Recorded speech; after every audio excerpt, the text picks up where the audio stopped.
Hello, this is Anthony, the artist of Rona. This is going to be my first tutorial here. In it, I'm going to show you guys how to do a fight scene. Each panel here, I tried to incorporate everything, so everything I know at least, and I'm going to describe each panel one by one. I'll probably be time-lapsing quite a bit because it takes quite a long time to actually do a page. At least longer than what the video allows on this website. Anyways, I haven't really seen too many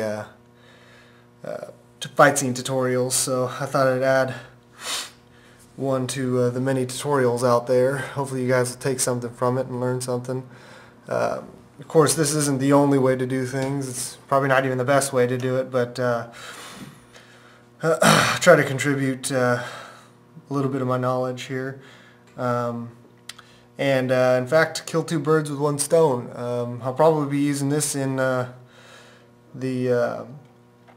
fight scene we'll be using in Rona. You guys probably see this as one of our pages. So let's get started.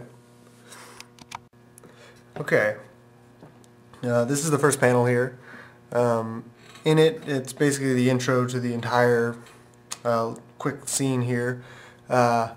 With it, I tried to show basically the intent of the character attacking.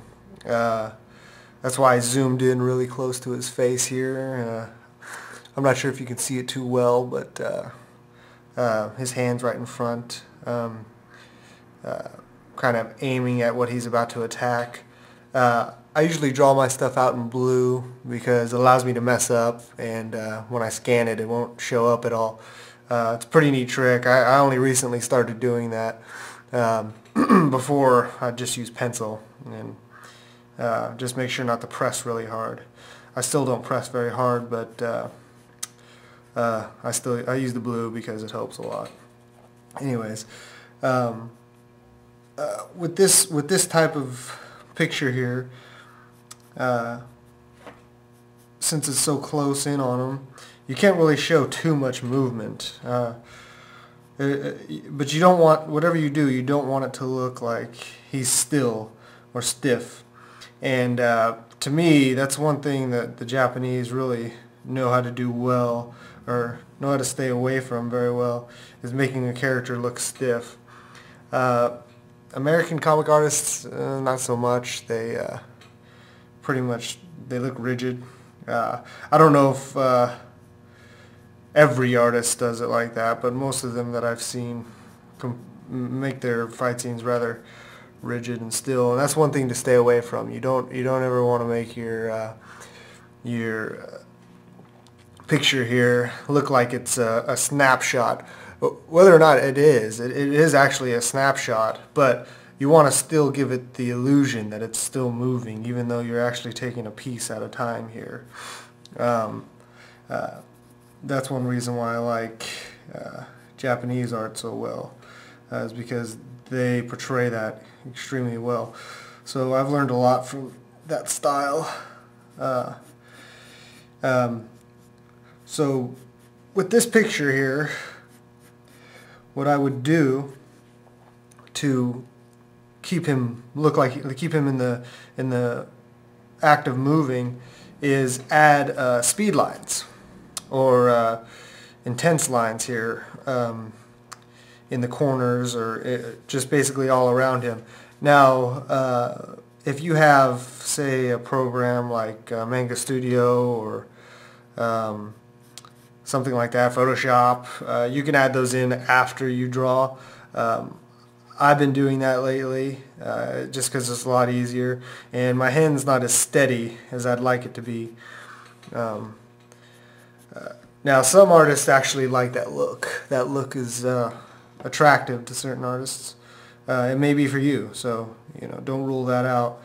I'd definitely test it out, see if you can do it by hand. I've tried it. I don't mind it, but I don't like it very much. Let me time-lapse this just so I can get this one out of the way. It's a very simple picture, so I don't need to describe too much. So I'm going to be time-lapsing this here. So I'll be back with you in 1 second.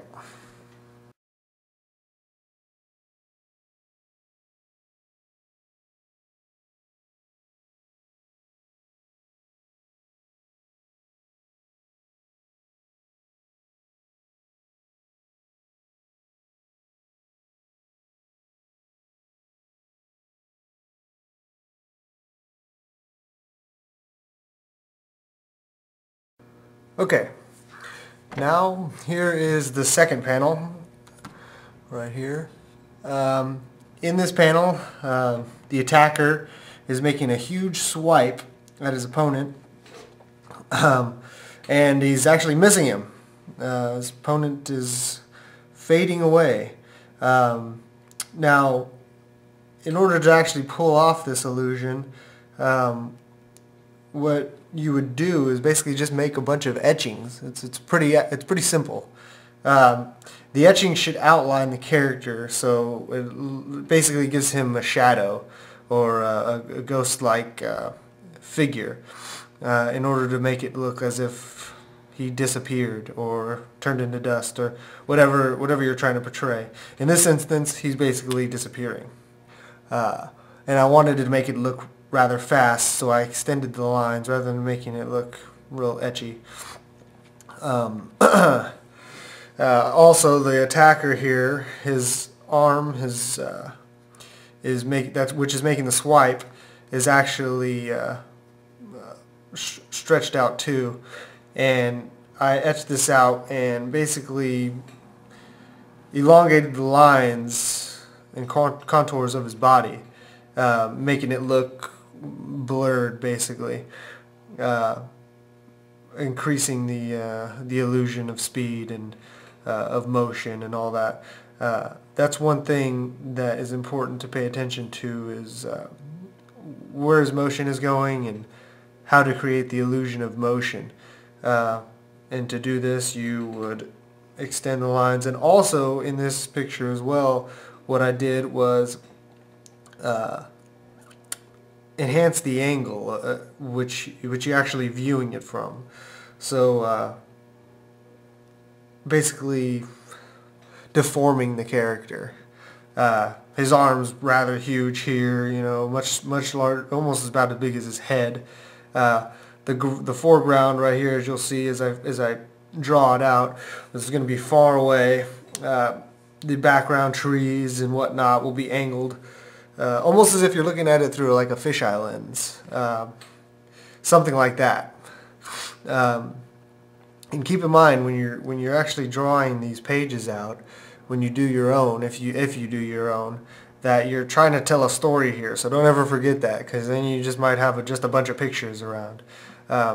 It's actually harder to do than you'd think. I have the benefit of having my writer with me at all times, so he can basically tell me what he had an idea about in this, but you might be doing it on your own. It might be a lot harder. So keep in mind that you're still trying to tell a story, even though you're trying to make things look cool. Just don't do a picture for the sake of doing a picture. Maintain the story at all times. So I'm going to draw this out here. I'm going to flesh this out so you can see it a little better what I'm trying to talk about. And I'm going to time lapse that so it won't take up too much time. So I'll be back with you in 1 second.